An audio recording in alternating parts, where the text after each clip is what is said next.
नमस्कार, प्रणाम, आदाब, अभिनंदन। एक बार फिर हम लोग आज आ गए हैं आपका अपना चैनल डॉक्टर उज्ज्वल बायोलॉजी क्लासेस। क्लास आज का होगा about nervous system. Nervous system के बारे में पढ़ेंगे। एनसीईआरटी का टॉपिक है न्यूरल कंट्रोल एंड कोऑर्डिनेशन। क्या है? Neural control and coordination. तो इससे आप लोग क्या समझते हैं बताइए। न्यूरल कंट्रोल मतलब कि कैसे नर्व हमारे बॉडी के अंदर जो नर्व है, नस है जो, वो कैसे हमारे फुल बॉडी को कंट्रोल करता है और पूरे कैसे समन्वय बनाता है, कैसे कोऑर्डिनेट करता है। तो उस तंत्रिका तंत्र के बारे में पढ़ेंगे जो इंसान को हमें जागरूक और बुद्धिजीवी बनाता है। तो आइए हम लोग शुरू करते हैं about this nervous system. Topics क्या क्या रहेंगी इसके बारे जान लीजिए। जो जनरल हम लोग न्यूरल सिस्टम के बारे में पढ़ेंगे, जो थोड़े बहुत लोअर ऑर्गेनिजम्स के बारे भी जानेंगे। फिर ह्यूमन न्यूरल सिस्टम भी है ना, ह्यूमन का नर्वस सिस्टम, न्यूरॉन्स के बारे में पढ़ेंगे। And we will also start about the general generation and conduction of impulse. फिर उसका ट्रांसमिशन भी पढ़ेंगे, जो क्या मैकेनिज्म है उसके बारे में पढ़ेंगे। Then we will study about the central nervous system और फिर पेरिफेरल नर्वस सिस्टम। और यानी कि we will study about central nervous system में क्या पढ़ेंगे, ब्रेन और स्पाइनल कॉर्ड। और पेरिफेरल नर्वस सिस्टम में we will study about cranial nerve and spinal nerves. इन सब के बारे में हम लोग कुछ कुछ जानकारी हासिल करेंगे। Then at last we will also discuss about reflex action and then at last we will study about the sensory reception and processing, that is mainly to sense organs, that is eye and ear के बारे में पढ़ेंगे। चलिए, ये हो गए आज के ये सब टॉपिक से जानना जरूरी है ना। एनसीईआरटी क्या पढ़ने जा रहे हैं तो जानकारी होना चाहिए ना, क्या हमारे आगे आने वाला चीज़। तो इस सीक्वेंस में हम लोग पढ़ाई करेंगे। कोटेशन चलिए आज का देख लेते हैं। क्या कोटेशन है? Success is not final, failure is not fatal, it is the courage to continue that counts. तो इसीलिए करेज, हिम्मत नहीं हारना है ना। हरिवंश राय बच्चन जी का बहुत ही फेवरेट और बहुत ही फेमस लाइन भी है, जैसे जो अग्निपथ का है ना, तू ना थकेगा कभी, तू ना रुकेगा कभी, तू ना मुरेगा कभी। कर शपथ, कर शपथ, कर शपथ, अग्निपथ, अग्निपथ, अग्निपथ, है ना। तो we have to walk down the path of fire.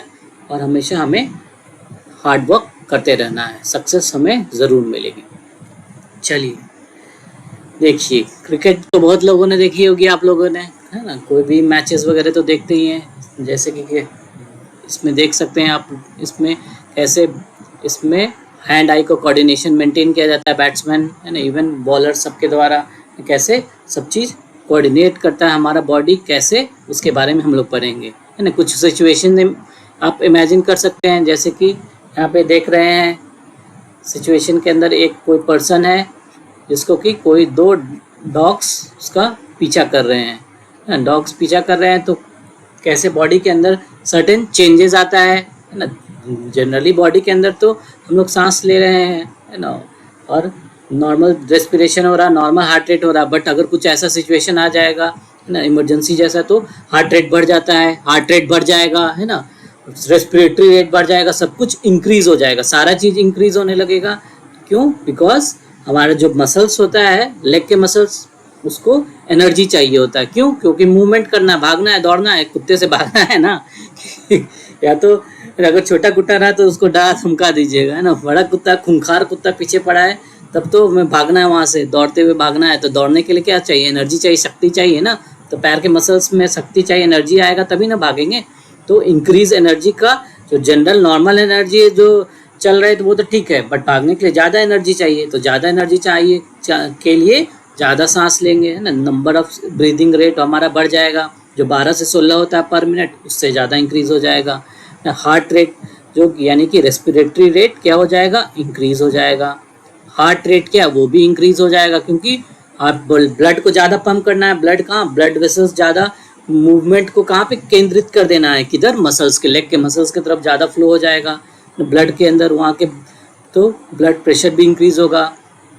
Pulse है ना, ब्लड प्रेशर मतलब कि ब्लड वेसल्स के अराउंड जो भी वॉल्स पे प्रेशर डालता है, यानी कि ब्लड फ्लो ऑटोमेटिक इंक्रीज होगा, तो ब्लड प्रेशर भी बढ़ जाएगा। तो ये सब इंक्रीज होगा ना। सांस भी लेना है तो सांस का जो नली होता है जिसको ब्रोंकस बोलते हैं, उसका भी फैलाव होगा, तो उसको क्या बोलते हैं? ब्रोंको डायलेशन ब्रोंकोडायलेशन भी होगा। तो इस तरह के बहुत सारे चेंजेस आने लगेंगे। तो इस चेंजेस को कौन करेगा भाई?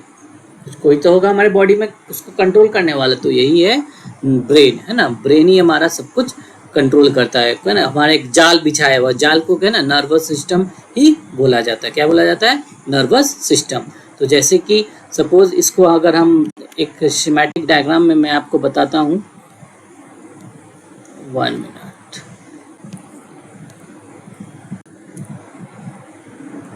देखिए सपोज है ना, हमारा कोई एक ऐसा सिचुएशन आया जिसमें हमारे पीछे कोई डॉग या कुछ भाग रहा है, तो कैसे हमारा ब्रेन हमारे वेरियस सारे ऑर्गन्स को कैसे कंट्रोल करेगा।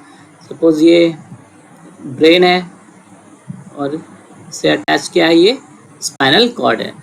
तो ये यहाँ पे ब्रेन कैसे नर्व्स जाल बिछाया हुआ है। सपोज ये लंग्स है, ये लंग्स है, लंग्स के पास हार्ट भी होता है। तो किस तरह यहाँ पे कुछ है ना नर्व्स दिया हुआ है ताकि वो डायफ्राम को कंट्रोल करे। यहाँ पे डायफ्राम बना लीजिए, डायफ्राम जो फ्रेनिक मसल भी बोलते हैं, फ्रेनिक नर्व। तो कुछ जाल ऐसे बिछाया हुआ है, नर्व भेजा अपना, है ना, अपना संदेश पहुंचाने के लिए। भाई ज़्यादा बीट करो, ज़्यादा हार्ट को बोलेगा ज़्यादा बीट करने, ऐसे नोड के पास जाके वो इम्पल्स भेजेगा, जनरेशन करेगा, संदेश भेजेगा सब जगह। और किडनी के पास भी भेजेगा संदेश।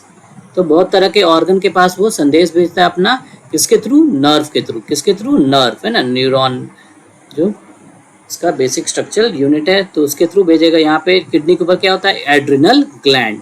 एड्रिनल ग्लैंड क्या करता है बताइए? तो अब मैं बता रहा हूँ कि कैसे वेरियस ऑर्गन्स को हमारा ब्रेन कंट्रोल करता है, कैसे कोऑर्डिनेट करता है। इसी को क्या बोलते हैं? Coordination. What is coordination? Coordination क्या है? कोऑर्डिनेशन इज द प्रोसेस, है ना, by which two or more organs they interact with each other and they complement the function of each other। तो सारे ऑर्गन्स के बीच एक समन्वय, एक सामंजस्य बना के रखता है, तो उसको क्या बोलते हैं? कोऑर्डिनेशन, है ना। इंटरैक्शन, अच्छे से इंटरैक्ट करता है। तो ब्रेन सबको बोलता है तुम ऐसा करो, हे तुम ऐसा करो, तुम ज़्यादा, हार्ट को बोलेगा तुम ज़्यादा बीट करो, ऑक्सीजन का ज़्यादा जरूरत है। लंग्स को बोलेगा ज़्यादा ब्रीदिंग करो, ऑक्सीजन का ज़्यादा जरूरत है। क्यों ऑक्सीजन का जरूरत है? क्योंकि एनर्जी ज़्यादा चाहिए भाई, भागना है, कुत्ता पीछे कर रहा है, दौड़ना है, भागना है ना। तो क्या होगा, जैसे कि कोई भी आप बेसिक एक सेल के अंदर रिएक्शन होता है तो ऑक्सीजन चाहिए होता है, और जो भी न्यूट्रिएंट है, सपोज मोस्ट सबसे ग्लूकोज मान लीजिए, तो इसी से क्या बनता है? एटीपी बनता है। यही हमारा क्या है? एनर्जी है। तो एनर्जी बनेगा, फिर carbon dioxide waste product release होता है।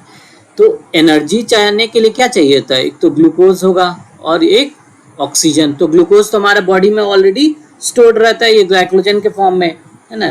तो मसल्स में ग्लाइकोजन भी स्टोर्ड रहता है, तो वहाँ तो तुरंत ग्लूकोज का है ना। ऑक्सीजन भी रहता है वहाँ पे, है ना। इंक्रीज कराना है ऑक्सीजन को, ऑक्सीजन का इनपुट कैसे इंक्रीज? हार्ट रेट इंक्रीज कर रहा है तो ज़्यादा ब्लड में डिजोल्व होकर ऑक्सीजन ज़्यादा जा रहा है।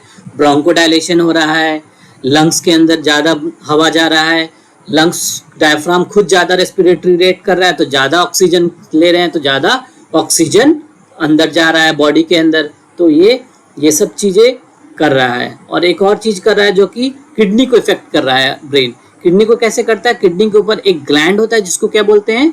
Adrenal gland. क्या होता है? Adrenal gland. ये डिटेल में हम लोग पढ़ेंगे। तो ये एक अलग सिस्टम होता है जिसको क्या बोलते हैं? Hormone system. तो ये हार्मोन रिलीज करता है किसमें? ब्लड वेसल्स में। किसमें रिलीज करेगा? ब्लड वेसल्स में कुछ हार्मोन रिलीज कर देगा। ये क्या रिलीज करेगा? एड्रिनल ग्लैंड हार्मोन, है ना। ये डॉट डॉट डॉट से मैंने हार्मोन दिखाया, तो ब्लड वेसल्स के अंदर जाएगा, ये भी ट्रैवल करते हुए धीरे धीरे हार्ट में पहुंच जाएगा, है ना। जैसे कि हार्मोन होता है क्या? एड्रिनलिन हार्मोन रिलीज करता है। सिमिलरली हार्ट के पास भी वो क्या रिलीज करता है? एड्रिनलिन। न्यूरॉन एक जो हार्ट का रेट को इंक्रीज करने के लिए क्या सिक्रेट करता है? एड्रिनलिन, जो कि एक न्यूरोट्रांसमीटर होता है, एक केमिकल होता है जो कि संदेश जिससे कि वो देता है हार्ट को, ज़्यादा हार्ट बीट करो, ज़्यादा धक धक धक धक धक धक ज़्यादा हो, ठीक है, लब डब ज़्यादा करे वो, है ना। 72 अप्रॉक्सीमेटली नॉर्मल है, तो हार्ट रेट ज़्यादा हो जाएगा ना, 70, 80, 90, 100, 100 है ना, 150 तक भी हो सकता है। ज़्यादा एथलीट लोग वॉकिंग कर रहा है, उसमें रनिंग कर रहा है तो उसमें भी। तो ये adrenaline it is a neurotransmitter, it is a neurotransmitter and this is a neurotransmitter and this is also a hormone। तो ये दो सिस्टम से ब्रेन कंट्रोल कर रहा है। तो हमारे बॉडी के अंदर एक तो क्या हो गया, एक नर्वस सिस्टम हो गया, एक क्या हो गया, नर्वस सिस्टम, एक तो नर्वस सिस्टम हो गया और दूसरा क्या हो गया, हार्मोन वाला को क्या बोलते हैं, हार्मोन्स के थ्रू एंडोक्राइन सिस्टम, क्या बोलते हैं, एंडोक्राइन सिस्टम, एंडोक्राइन सिस्टम। ठीक है, तो दो सिस्टम हो गया, एक नर्वस सिस्टम हो गया और एक क्या हो गया, एंडोक्राइन सिस्टम। ये दोनों सिस्टम के थ्रू हमारा बॉडी कंट्रोल कर, नर्वस जाल बिछाया हुआ नर्व का है ना, पॉइंट टू पॉइंट इंटरेक्शन है तो नर्वस सिस्टम में। और एंडोक्राइन सिस्टम में क्या होता है, हार्मोन्स के थ्रू केमिकल कुछ ब्लड वेसल्स के अंदर रिलीज कर दे रहा है, फिर वो ब्लड वेसल धीरे धीरे हार्ट के पास जाएगा, वो भी हार्ट रेट को इंक्रीज करेगा जहाँ जहाँ जाएगा। तो एक तो दो चीज हो गया, एक तो डायरेक्ट रिले रेस कैसे होता है, रिले रेस देखिए एक चीज बताता हूँ।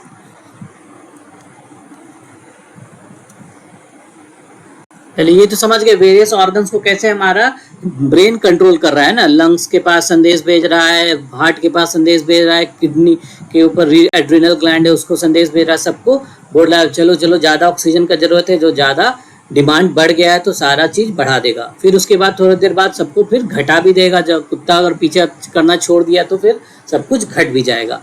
तो ये दो सिस्टम के थ्रू कंट्रोल होता है, एक तो नर्वस सिस्टम और दूसरा एंडोक्राइन सिस्टम। तो दो सिस्टम के बारे डिफरेंस जान लीजिए, एक तो क्या हो गया, नर्वस वाला हो गया और एक दूसरा वाला क्या हो गया, एंडोक्राइन।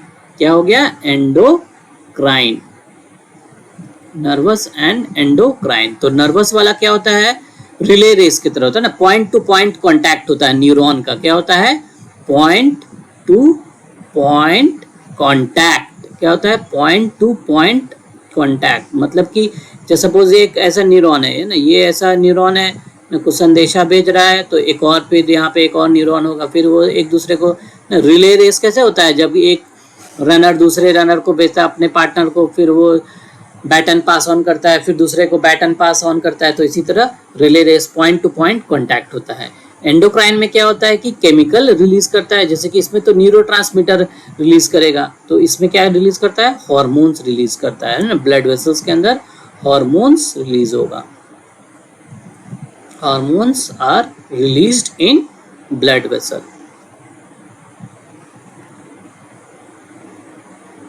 ब्लड वेसल्स के अंदर हार्मोन्स रिलीज होगा, इसमें न्यूरोट्रांसमीटर्स के थ्रू होगा, क्या होगा, न्यूरोट्रांसमीटर है ना। अगर वो डिटेल हम लोग बाद में पढ़ेंगे कैसे क्या करता है, ठीक है।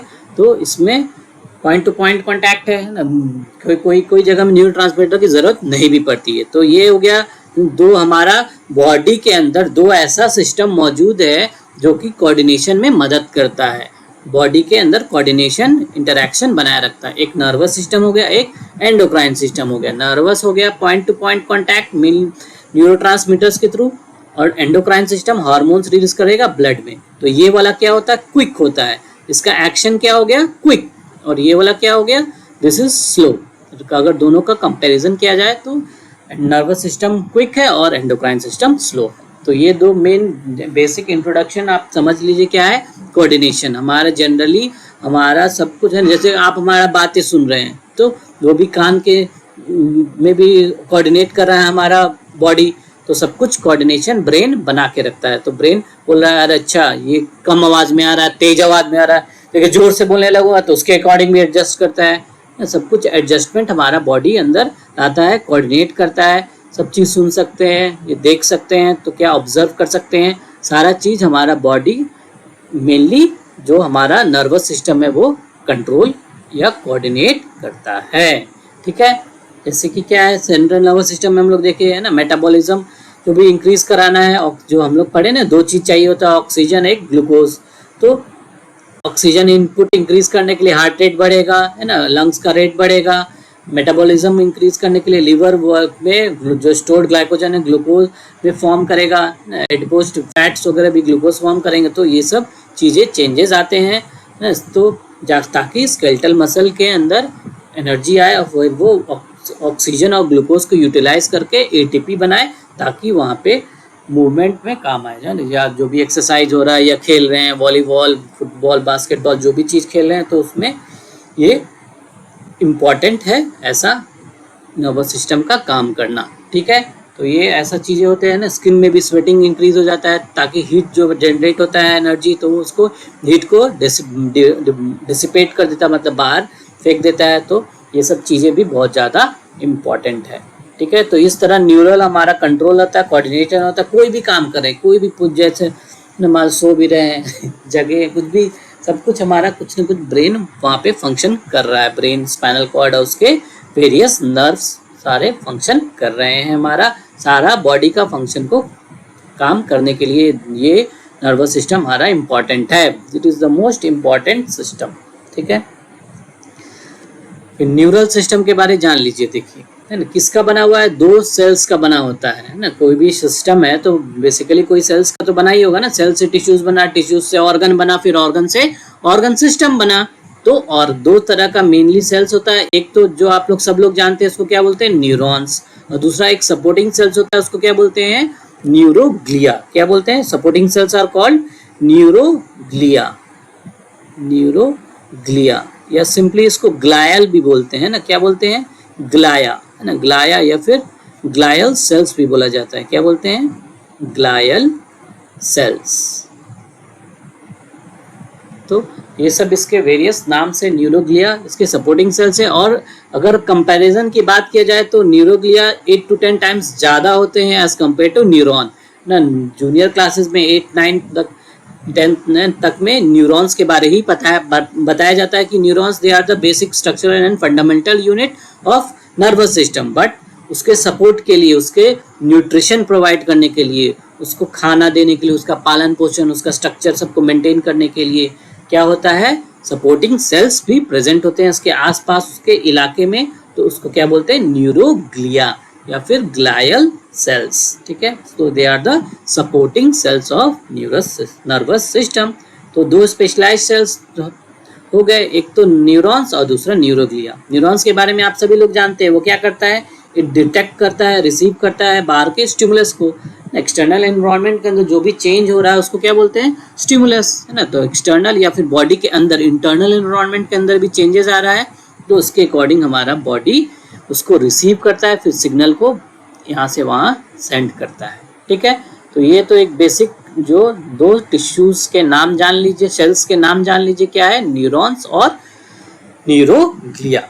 ठीक है, चलिए कुछ नॉन जो कॉर्डेट्स है, लोअर ऑर्गेनिजम्स है, उसके बारे में जान लीजिए। जो एनिमल्स है उसमें नर्वस सिस्टम प्रेजेंट होता है। न्यूरल ऑर्गेनाइजेशन, प्लांट्स वगैरह में नर्वस सिस्टम नहीं प्रेजेंट होता है।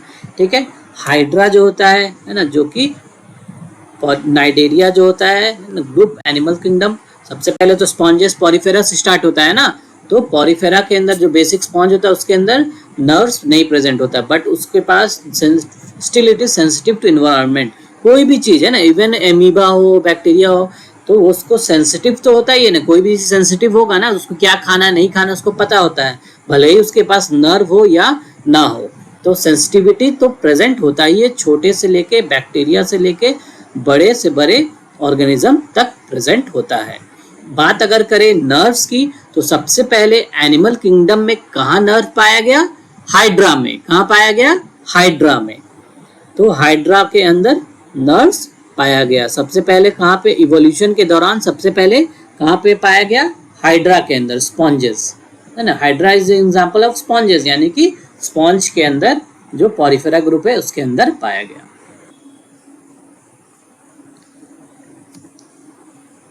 फिर नेक्स्ट जो किंगडम आया उसके अंदर जो प्लैटीहेलमिन्थस है उसमें भी नर्वस सिस्टम का और थोड़ा बहुत डेवलपमेंट हुआ, है ना। जो टीनोफोरा आया तो उसमें भी थोड़ा बहुत डेवलपमेंट हुआ, बट जो मेजर डेवलपमेंट हुआ, चेंजेस आया, वो किस में आया?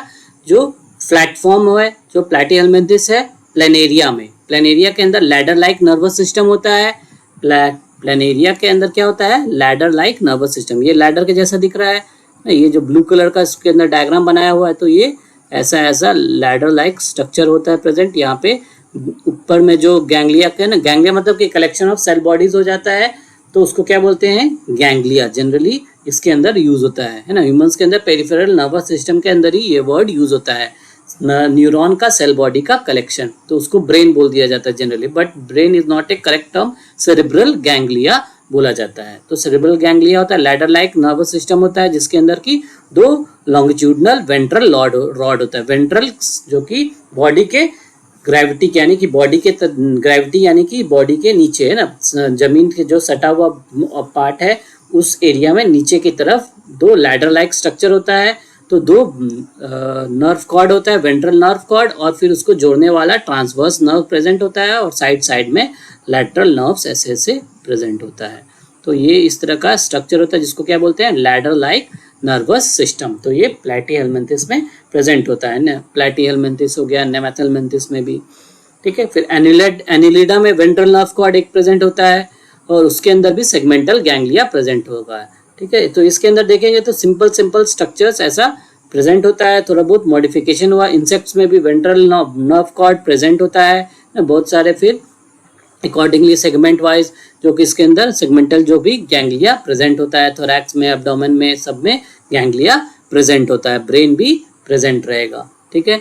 फिर नेक्स्ट जो होता है इसमें क्या बोलते हैं, मोलस्का। मोलस्का के अंदर जो नर्व रिंग है ना, एंटीरियर नर्व रिंग और लॉन्गिट्यूडिनल नर्व कॉर्ड्स भी प्रेजेंट होते हैं if you talk about a particular, जैसे कि काइटन। बट जनरली मोलस्का की अगर बात किया जाए तो स्क्विड होता है या ऑक्टोपस होता है, तो उसका बहुत ही तेज दिमाग वाले होते हैं। क्या होते हैं, ऑक्टोपस बहुत ही तेज दिमाग वाले होते हैं, है ना। तो है ना, ऑक्टोपस पॉल भी फेमस होगा, आपने नाम सुना होगा, जो कि फुटबॉल मैचेस का प्रिडिक्शन कर देता था, ये जीतेगा, जहाँ पे अपना टेंटिकल्स जो भी अपना वहाँ पे रख देता था कंट्री के पास, ये वाला कंट्री है ना, तो वो country football match world cup जीतेगा, तो ऐसा वो प्रिडिक्शन करता था, वो मोस्टली करेक्ट भी हो जाता था।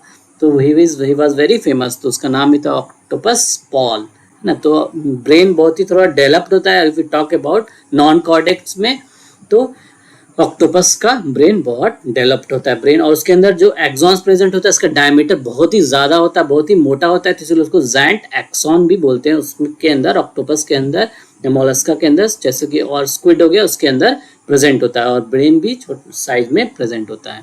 अगर फिर कॉर्डेट्स की बात करें, जैसे कि लिजर्ड हो गया, सैलामेंडर हो गया, तो हमारे अंदर बढ़िया से क्या हो जाएगा, डॉर्सल में आ जाएगा। क्या हो जाएगा, डॉर्सल मतलब पीठ की तरफ, पीछे की तरफ आ जाएगा, यानी कि ग्रेविटी के अगेंस्ट, है ना, ऊपर में, ऊपर के साइड में बॉडी। अगर बात की, अगर छिपकली लेटा हुआ है या फिर सैलामेंडर लेटा हुआ है, तो ऊपरी सतह पे इसका हमारा स्पाइनल कॉर्ड और ब्रेन, उसका लोकेशन स्पाइनल कॉर्ड का हो जाता है। तो स्पाइनल कॉर्ड ही हमारा डॉर्सल नर्व कॉर्ड हो जाएगा, उसको बोलते हैं।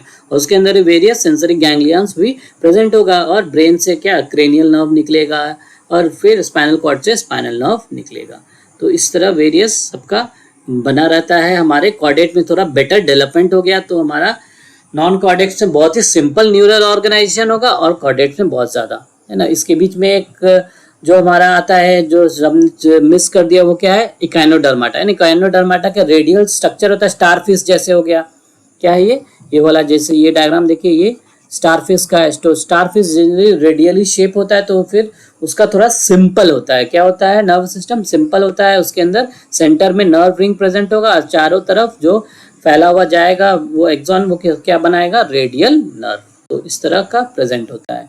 यानी कि हाइड्रा के अंदर अगर बात किया जाए, बेसिक्स में सबसे सिंपल प्रेजेंट होता है, सिर्फ नर्व नेट, नर्व का बस जाल फैला रहेगा, नर्व नेट प्रेजेंट होगा। और if you talk about echinoderm, है ना, या फिर स्टारफिश, तो उसके अंदर रेडियल नर्व और न्यूरल रिंग प्रेजेंट होगा। फ्लैट वर्म्स में हमने देखा क्या होता है, ladder like nervous system present होता है, ladder like nervous system, planaria हो गया इसका एग्जांपल। ऑक्टोपस या फिर स्क्विड्स के अंदर गैंग्लियन, जायंट गैंग्लियंस वगैरह प्रेजेंट होता है, थोड़ा सा well developed nervous system present होता है, ठीक है। और इसमें थोड़ा सा रिलेटिवली लार्ज ब्रेन प्रेजेंट होता है। अर्थवर्म वगैरह के अंदर स्मॉल ब्रेन होता है और वेंट्रल नर्व कॉर्ड होता है, सबके अंदर वेंट्रल नर्व कॉर्ड और वेरियस सेगमेंटल गैंग्लिया प्रेजेंट होता है जो कि सेंसरी या मोटर फंक्शन में रिस्पॉन्सिबल होगा। और ह्यूमंस की बात किया जाए तो ह्यूमन में तो भाई बहुत बढ़िया से अच्छे से डेवलपमेंट हो गया, इसीलिए हमारा ह्यूमंस की बात किया जाए तो बाकी सारे ऑर्गन से हमारा क्या बुद्धिजीव कॉन्शियस है ना कम, और जो हमारा इंटेलिजेंस है ना IQ लेवल थोड़ा ज़्यादा हो जाता है, तो वो उसका रिस्पॉन्सिबिलिटी कौन है रिस्पॉन्सिबल, तो हमारा ज़्यादा डेवलप हो गया ब्रेन और वेरियस जो उससे कनेक्टेड क्रेनियल नर्व और स्पाइनल नर्व है। तो ब्रेन और स्पाइनल कॉर्ड हमारे में आ गए, हमारे में स्पाइनल कॉर्ड क्या हो गया पीठ की तरफ पीछे की तरफ हो गया, तो डॉर्सल ही लोकेटेड है। ठीक है, तो ब्रेन और स्पाइनल कॉर्ड बढ़िया से डेवलप हो गया। ब्रेन से जो नर्व निकला उसको क्या बोलेंगे क्रेनियल नर्व, स्पाइनल कॉर्ड से जो निकला उसको क्या बोलेंगे स्पाइनल नर्व। तो vertebrates they have more well developed neural system. ठीक है, तो ये हम लोग को याद रखना है।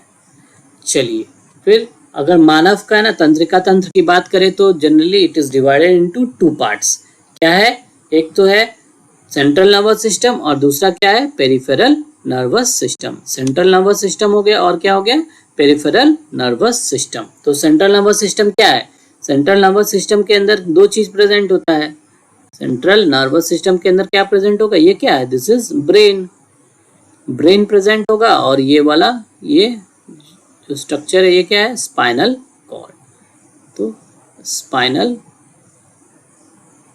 कॉर्ड प्रेजेंट होगा। ठीक है, तो ब्रेन और स्पाइनल कॉर्ड मिलके सेंट्रली लोकेटेड है, बीच में लोकेटेड है, तो इसीलिए उसको क्या बोलते हैं सेंट्रल नर्वस सिस्टम। और ये फंक्शन वाइज भी सेंट्रल है, मतलब इंपॉर्टेंट है, मेन है, तो इसको क्या बोलते हैं सेंट्रल नर्वस सिस्टम। और पेरिफेरल नर्वस सिस्टम जो बाकी जो इन सब से है ना, जो कि ब्रेन से जो कि यहाँ से है ना निकलेगा क्रेनियल नर्व, तो क्रेनियल नर्व्स जो कि ब्रेन से निकलेगा उसको क्या बोलेंगे क्रेनियल नर्व्स, क्रेनियल नर्व्स। और स्पाइनल कॉर्ड से जो नर्व निकलेगा उसको क्या बोलेंगे स्पाइनल नर्व्स। तो ये सब सारे क्या है स्पाइनल नर्व्स या फिर उसके सारे ब्रांचेस ही हैं, तो ये है स्पाइनल नर्व्स। तो 2 पेरिफेरिक में जो भी इसके पेरिफेरी मतलब कि बाहर की तरफ पेरिफेरी किनारे की तरफ जो भी सारा उससे नर्व निकल रहा है, नसें निकल रही हैं, तो उसको क्या बोलेंगे पेरिफेरल नर्वस सिस्टम। तो 2 हो गया, एक तो सेंट्रल नर्वस सिस्टम और एक क्या हो गया peripheral nervous system. Central nervous system के अंदर क्या आता है ये देखिए, सेंट्रल नर्वस सिस्टम के अंदर क्या आता है ब्रेन आ गया, और दूसरा क्या होता है स्पाइनल कॉर्ड। और पेरिफेरल नर्वस सिस्टम के अंदर क्या आ गया जो नर्व्स है क्रेनियल नर्व और स्पाइनल नर्व। फिर इसको फंक्शन के आधार पे भी बहुत सारा इसका डिवीजन किया हुआ है, और कौन क्या संदेश किधर लाता है, कौन संदेश किधर पहुंचाता है, उसके आधार पे भी डिवीजन किया हुआ है। तो होता क्या है वो जानिए, पहले समझिए। ठीक है, सेंट्रल नर्वस सिस्टम और पेरिफेरल नर्वस सिस्टम पहले क्या होता है उसके बारे में मैं बताता हूं। देखिए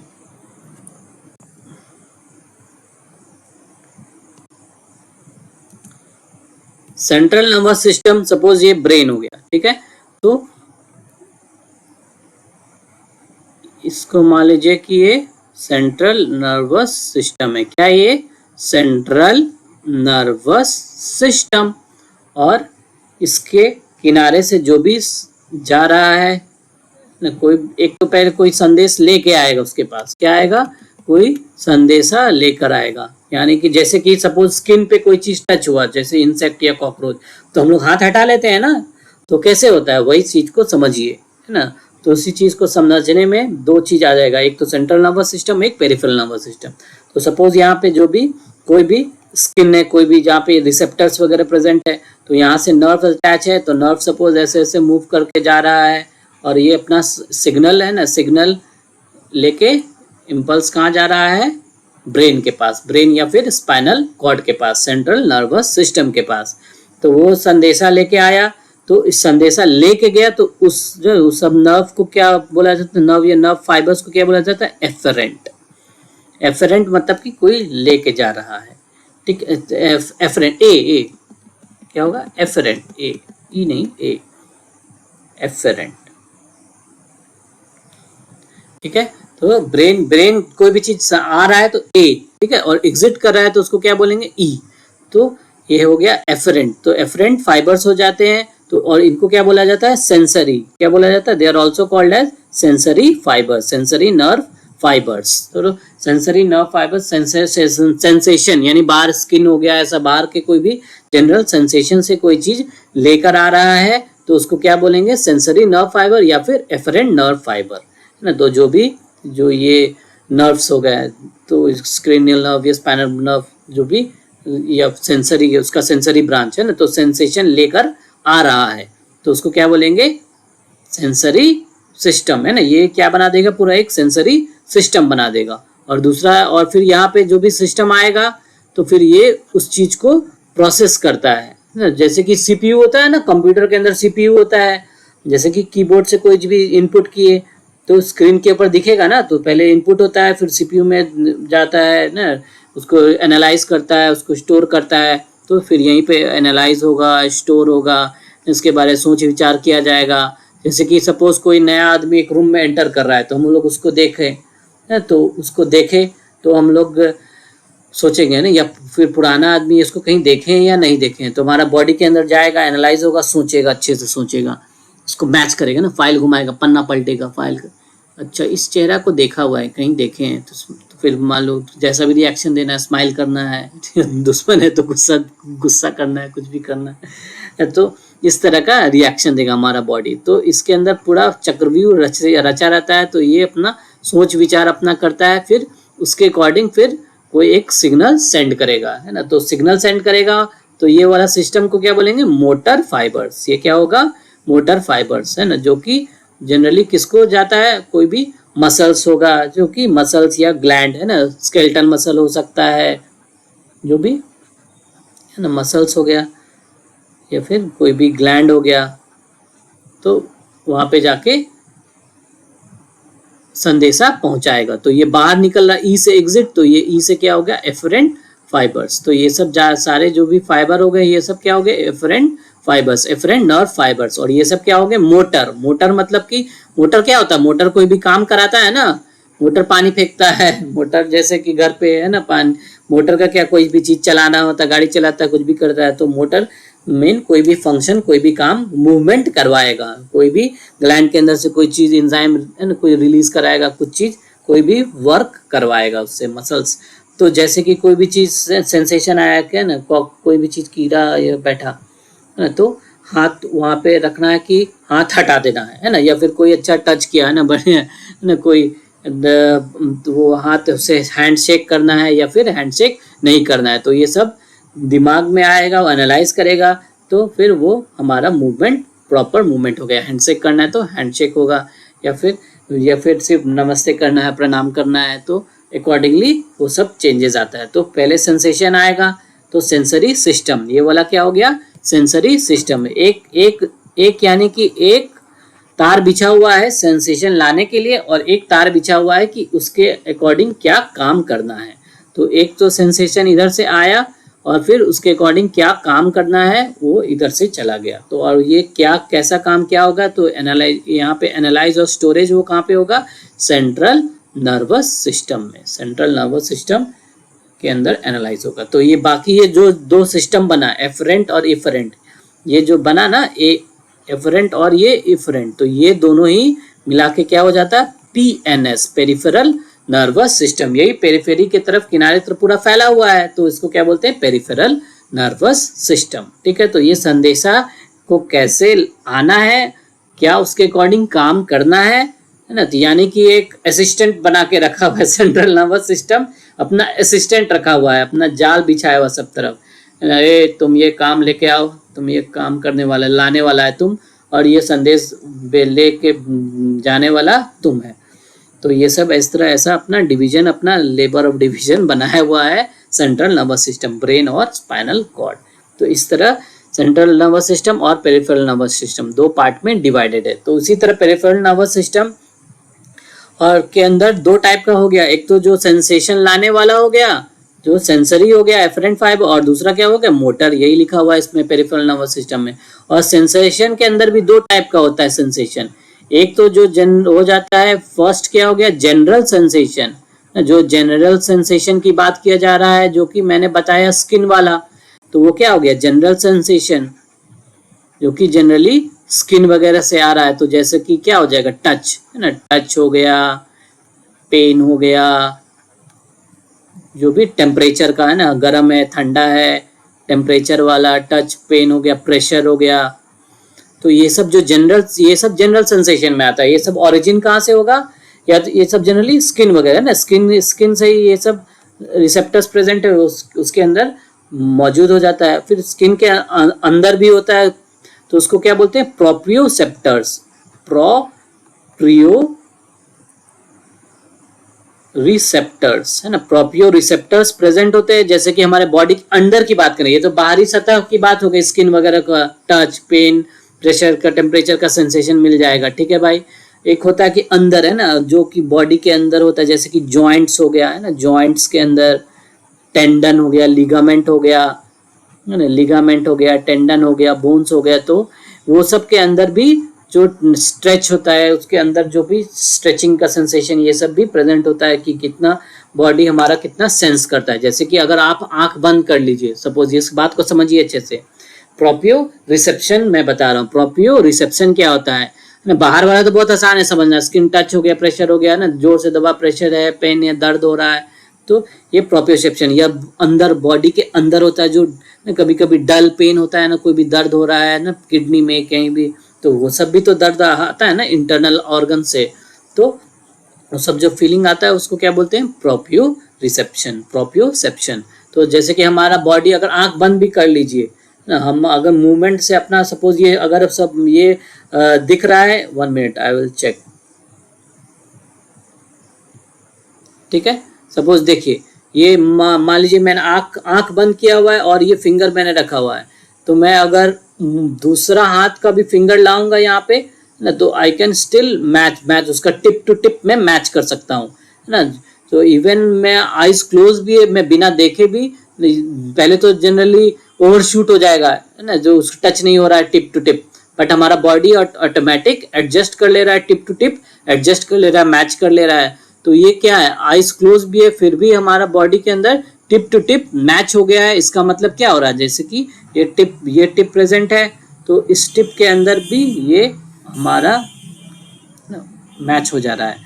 तो अगर आईज क्लोज है फिर भी हम लोग ये फंक्शन कर सकते हैं, यानी कि हमारे बॉडीज के अंदर भी कुछ रिसेप्टर्स प्रेजेंट है जो कि हमारे इंटरनल एनवायरनमेंट से स्टिमुलस रिसीव करता है, और फिर वो ब्रेन को और या फिर स्पाइनल कॉर्ड को सेंसेशन सेंड करता है, और फिर वहां से सिग्नल आता है भाई कि ऐसा मूवमेंट करो ताकि टिप टू टिप मैच हो जाए। तो इस टाइप के रिसेप्टर्स जो सेंसेशन लेके जाते हैं सेंट्रल नर्वस सिस्टम को, उसको क्या बोलते हैं, प्रोप्रियो रिसेप्टर्स। ये हमारे बॉडी के जॉइंट्स, बोन, लिगामेंट, टेंडन, ये सब हुआ उसके अंदर प्रेजेंट होता है। तो ये एक जनरल सेंसेशन की बात हो गई। और दूसरा टाइप का एक और सेंसेशन प्रेजेंट होता है जिसको क्या बोलते हैं, एक और सेंसेशन प्रेजेंट होता है जिसको बोलते हैं, आप सब लोग आप इसके बारे जानते हैं, सेकंड वाला के बारे में आप सभी लोग जानते हैं, दैट इज स्पेशल सेंसेस। क्या हो गया, स्पेशल सेंसेस। जो स्पेशल सेंस है जो कि हमारे कान से जो भी सुनेंगे ना, हियरिंग हो गया, जो भी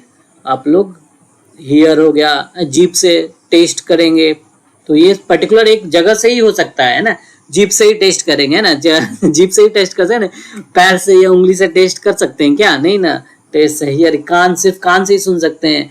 सोचेंगे, कभी सोचिए कि हम लोग पैर से या फिर नीज से सुन के देखते हैं, नहीं हो सकता। तो पर्टिकुलर फिक्स है, वहीं से सेंसेशन आएगा, है ना, कान से ही सेंसेशन हियरिंग का जाएगा, टेस्ट से सेंसेशन उसी का जाएगा, जीभ्स के पास जो टेस्ट बर्ड्स है वहीं से सेंसेशन जाएंगे। तो कुछ जो 4 चीजें हैं, जैसे कि एक और होता है अबाउट नोज, जो स्मेल हो गया ना, जो हम पढ़ते हैं ना 5 सेंस ऑर्गन्स जो पढ़ते हैं ना, तो हियरिंग हो गया, है ना, स्मेल हो गया, टेस्ट हो गया, और एक क्या बचा है, सुनने वाला और देखने वाला, आई, है ना। तो विजन, क्या हो गया, विजन। आई होप आप लोग ये देख पा रहे होंगे। तो ये 4 चीजें होंगे, तो ये they are the special senses. एक और स्पेशल सेंस होता है जिसको क्या बोलते हैं, इक्विलिब्रियम। क्या बोलते हैं, इक्विलिब्रियम। इक्विलिब्रियम सुने होंगे, या फिर बैलेंस, है ना, इक्विलिब्रियम बैलेंस, जो हमारा पोजीशन मेंटेन करता है। तो पोजीशन मेंटेन करता है कौन, ये भी कान से ही होता है। कान के अंदर हमारा जो प्रेजेंट होता है वेस्टिबुलर एपरेटस के अंदर, जो कि हमारे रेस्पॉन्सिबल होता है इक्विलिब्रियम और इंटरनल ईयर के अंदर ये प्रेजेंट होता है, वो भी स्पेशली रिस्पॉन्सिबल है, मेनली स्पेशल है। स्पेशल मतलब कि भाई तुम स्पेशल हो, तुम पर्टिकुलर एक ही काम वहां से आएगा, वही एक ही सेंसेशन आएगा। तो ये सब कुछ चार पांच जो हो गए, जैसे कि hearing, taste, smell, vision, equilibrium and position, ये they are the special sensation. तो दो टाइप का हो गया, एक general sensation, one is general sensation, और दूसरा क्या है, स्पेशल सेंसेशन, स्पेशल सेंसेस। ठीक है, तो ये एफरेंट के अंदर आ गया, पेरिफेरल नर्वस सिस्टम के अंदर। फिर दूसरा क्या आता है, मोटर। मोटर के अंदर जो कि फंक्शन कराना है, मसल्स के ऊपर संकेत देना है। तो दो टाइप का मसल होता है, एक तो स्केलेटल मसल, एक क्या होता है, स्मूथ मसल, या फिर एक कार्डियक मसल्स भी हो गया, जो कि विसरल है ना, इंटरनल ऑर्गन्स पे प्रेजेंट होता है। कार्डियक तो सिर्फ हार्ट पे प्रेजेंट होता है, बाकी जगह इंटरनल ऑर्गन्स में क्या प्रेजेंट होता है, स्मूथ मसल्स, जो कि हमारे कंट्रोल में नहीं होता है, तो उसको क्या बोलते हैं, इनवॉलेंट्री मसल्स। तो एक तो इनवॉलेंट्री हो गया, और दूसरा क्या हो गया, वॉलेंट्री मसल, यानी कि स्केलेटल मसल, जो हड्डी के ऊपर प्रेजेंट होता है, हड्डी का मूवमेंट कर सकते हैं ना, तो हमारे कंट्रोल में होता है। वॉलेंट्री मतलब कि हम लोग अपने अकॉर्डिंग मूव कर सकते हैं, तो उसको वो क्या हो गया, सोमैटिक नर्वस सिस्टम के अंदर आ गया। और दूसरा क्या हो गया, ऑटोनॉमिक नर्वस सिस्टम, तो जो हमारे कंट्रोल में नहीं है उसको भाई ऑटोमेटिक के अंदर डाल दिया, तो ऑटोनॉमिक है ना, उसी से नाम आ गया, क्या हो गया, ऑटोनॉमिक नर्वस सिस्टम। तो ऑटोनॉमिक नर्वस सिस्टम के अंदर जनरली क्या क्या इन्वॉल्व है, जो भी मूवमेंट होगा, मोटर मूवमेंट जो भी किसका किसका कराएगा, बॉडी के अंदर का स्मूथ मसल हो गया, कार्डियक मसल हो गया, या फिर ग्लैंड्स है ना, ग्लैंड से कुछ चीज रिलीज कराएगा, एंजाइम्स रिलीज कराएगा। ठीक है, तो बॉडी के अंदर जैसे खाना खा रहे हैं हम लोग, है ना, खाना पच रहा है ना, तो ऐसा तो है नहीं कि भाई हम लोग खा लिए और फिर बोलेंगे भाई खाना खा लिए 2 दिन बाद पचना ऐसा नहीं कर सकते, या 2-5-10 घंटा बाद पचना। बट हम लोग हाथ को मुंह में इस कंट्रोल कर सकते हैं ना, मान लो 5 मिनट तक इसको एक जगह रख सकते हैं, 5 मिनट के बाद हिलाना है, मूवमेंट करना है। तो वो क्या हो गया, सोमैटिक नर्वस सिस्टम के अंदर कंट्रोल हो गया स्केलेटल मसल का। और जो हमारा बॉडी के अंदर सारा चीज जो फंक्शन हो रहा है, जैसे कि खाना पचाना, पेरिस्टालसिस मूवमेंट होता है गैस्ट्रोइंटेस्टाइनल ट्रैक्ट का, वो सब क्या हो गया, इनवॉलेंट्री, हमारे कंट्रोल में नहीं है, तो वो सब क्या हो गया, इसके अंदर ऑटोनॉमिक नर्वस सिस्टम के अंदर आ गया। फिर ऑटोनॉमिक नर्वस सिस्टम भी फर्दर डिवाइडेड है किसमें, पैरासिम्पैथेटिक और सिंपैथेटिक में, सिंपैथेटिक और पैरासिम्पैथेटिक। तो सिंपैथेटिक नर्वस सिस्टम और पैरासिम्पैथेटिक नर्वस सिस्टम भी इसके हमारे बॉडी के अंदर ऑटोनॉमिक नर्वस सिस्टम के अंदर आता है। ठीक है, तो ऑटोनॉमिक नर्वस सिस्टम की अगर बात किया जाए, ANS से मैंने लिखा है ऑटोनॉमिक नर्वस सिस्टम, तो इसके अंदर भी क्या होता है, सिंपैथेटिक, क्या होता है, सिंपैथेटिक, सिंपैथेटिक नर्वस सिस्टम। ठीक है, और दूसरा क्या होता है, पैरासिम्पैथेटिक नर्वस सिस्टम,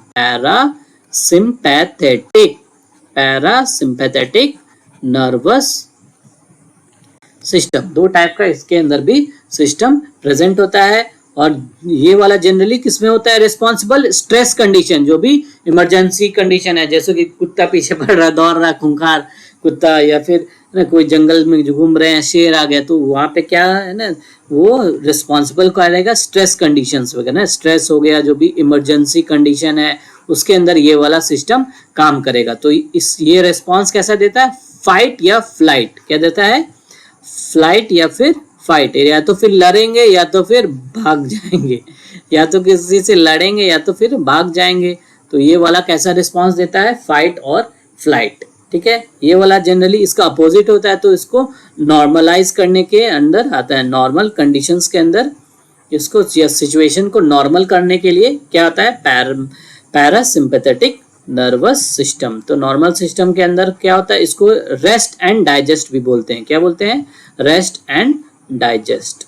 इसका रेस्ट एंड डाइजेस्ट रिस्पॉन्स, इसका डिटेल्स तो हम लोग चैप्टर में पढ़ेंगे, बट इतना बेसिक्स जान लीजिए कि सिंपैथेटिक हमारा, सिंपैथी नाम में ये सिंपैथेटिक, सिंपैथी हमारे साथ सिंपैथी दे रहा है ना, सिंपैथी भाई संतावना हमारे साथ है, हमारा है ना, गम का साथी है, क्या है भाई, गम का साथ है ना, गम का साथी है। ठीक है, गम में हमारा गम है, स्ट्रेस है, दिक्कत है, प्रॉब्लम है, प्रॉब्लम में हमारे साथ सिंपैथाइज कर रहा है, हमारा साथ दे रहा है, तो वो क्या हो गया, सिंपैथेटिक नर्वस सिस्टम। और दूसरा क्या हो गया, उसका अपोजिट पैरासिम्पैथेटिक नर्वस सिस्टम। तो दीज टू सिस्टम भी हमारे बॉडी के अंदर ऑटोनॉमिक में ये डिवाइडेड है। ठीक है, चलिए ये हम लोग फिर नेक्स्ट, ये तो हम लोग देखेंगे एफेरेंट फाइबर्स क्या होता है, सेंसरी होता है जो दे ट्रांसमिट इम्पल्सेस फ्रॉम टिश्यूज या फिर ऑर्गन से सेंट्रल नर्वस सिस्टम को, जैसे कि स्पाइनल कॉर्ड यहाँ बनाया हुआ है ना, ये स्पाइनल कॉर्ड है। स्पाइनल कॉर्ड क्या होता है, सेंट्रल नर्वस सिस्टम। तो सेंट्रल नर्वस सिस्टम को जो भी संदेशा ला रहा है उसको क्या बोलेंगे, एफरेंट नर्व। और फिर जो भी इफरेंट में जो भी संदेशा सेंट्रल नर्वस सिस्टम से लेकर जा रहा है तो उसको क्या बोलेंगे, इफरेंट नर्वस सिस्टम। तो एक इफरेंट नर्व हो गया, एक हो गया एफरेंट नर्व। तो एग्जिट ई से एफरेंट, तो ये लेके जा रहा है मसल्स को, मसल का मूवमेंट करवाएगा, तो ये मोटर फंक्शन हो गया। ये क्या हो गया, सेंसरी। तो ये सेंसरी हो गया एफरेंट वाला, और ये क्या हो गया, मोटर। मोटर मतलब कि कोई भी काम कराना, मूवमेंट कराना, मसल का मूवमेंट कराना या ग्लैंड से कुछ सिक्रीट करवाना, ठीक है। तो ये these are the two fibers, afferent और इफरेंट, ठीक है। नेक्स्ट क्लास में we will study about neuron, है ना, न्यूरॉन के स्ट्रक्चर्स के बारे में हम लोग पढ़ेंगे, ठीक है, as a basic structure of unit. तो आज हम लोगों ने क्या क्या पढ़ा, वी स्टडीड कि क्या कोऑर्डिनेशन होता है हमारा बॉडी के अंदर, ब्रेन, स्पाइनल कॉर्ड, उसके और वेरियस उसके जो जाल बिछे हुए हैं नर्व्स, वो सब हमारे बॉडी को कैसे कंट्रोल करते हैं, कैसे एक दूसरे ऑर्गन्स को कोऑर्डिनेट करते हैं, समन्वय बना के रखते हैं। लोअर ऑर्गेनिजम्स के अंदर हम लोगों ने देखा कि सिंपल नर्वस सिस्टम होता है और जनरली उनमें वेंट्रली प्लेस्ड होता है जो नर्व कॉर्ड। कॉर्डेट्स में आ गया तो डॉर्सल प्लेस हो गया, और डॉर्सल नर्व कॉर्ड को स्पाइनल कॉर्ड बोलते हैं, और ब्रेन और स्पाइनल कॉर्ड दो सेंट्रल नर्वस सिस्टम बनाता है, उससे जो नर्व्स रेडिएट होते हैं उसको पेरिफेरल नर्वस सिस्टम बोलते हैं, ठीक है। तो फिर मानव का तंत्रिका तंत्र के बारे में हम लोगों ने पढ़ा, सीएनएस और पेरिफेरल नर्वस सिस्टम के बारे में हम लोगों ने जाना, ठीक है। तो दिस और उसका बेसिक क्लासिफिकेशन, ये जिस्ट है ना, ये एग्जाम में याद कर लीजिएगा, ये this is important for NEET. तो इसके अंदर से क्वेश्चंस कुछ भी फ्रेम हो सकता है, कौन किसका पार्ट है, क्या है, तो ये आप लोग याद रखिएगा, ठीक है। फिर हम लोग नेक्स्ट क्लास में मिलते हैं। Thank you so much for listening to the video. Please like the video and do subscribe our channel Dr. Ujjwal Biology Classes. Thank you so much for hearing this video. Thank you.